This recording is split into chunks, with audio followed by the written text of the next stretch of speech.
So, ayan. Bago kayo mag-umpisa magtrabaho, siyempre, kakape muna. Kakain yung kasama ko ang takaw. Umaga, tanghali, gabi yan siya kumakain. Yes, ang kakuha ng lakas mo. At saka syempre kailangan ko na kumain kasi yung trabaho dito hindi lang as in na trabaho ano lang, kagaya sa bahay natin. Dito, trabaho. Ganun. Kumain ka konti para may lakas kang trabaho. Saan nakukuha ng lakas? Sa kape. Saan ka punta dito ka lang magkape tayo? Nakaano ako. May lakas mo sa kape. Dito ka. Kasi ganun talaga. Ako naman, hindi bali nang huwag makakakain basta may kape. Ganun lang. Bali lang walang kakain basta may kape. Okay na ako. Sige na yan. Oo nga, sa umaga. Pero kasi pag mga alas 9, kakain din naman ako ng kanin.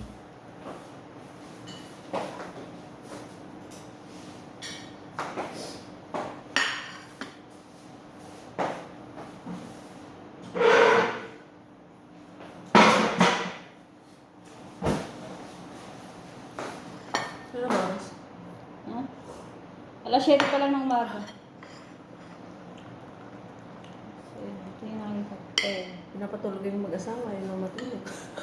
Ano malulog? Ando na lang sila sa sala eh. May gang nila yung sala. Paano naman sila? Paano ko makakalinis? Hindi mo na.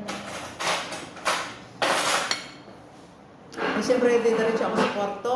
Yung kwarto nila. Yung mamadali na naman ako kasi magbibis na naman yung babae. Bakit?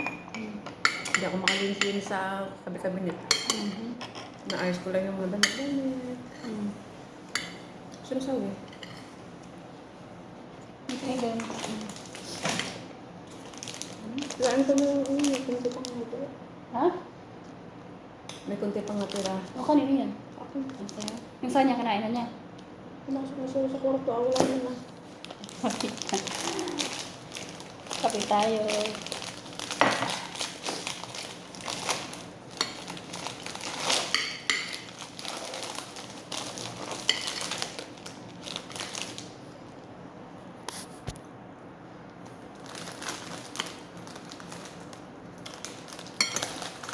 Ano ba? Kalimutan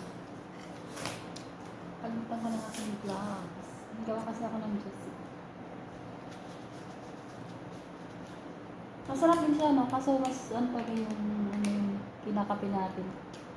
Para ano lang siya, yung maraming gatas, no? Makrema.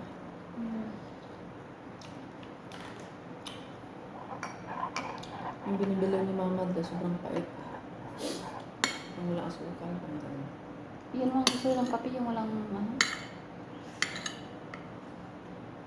Buksan mo yung Maxwell. Huwag mo lagyan ng Apo, mayroon pa naman dyan. Eh, gusto mo kung yung ano.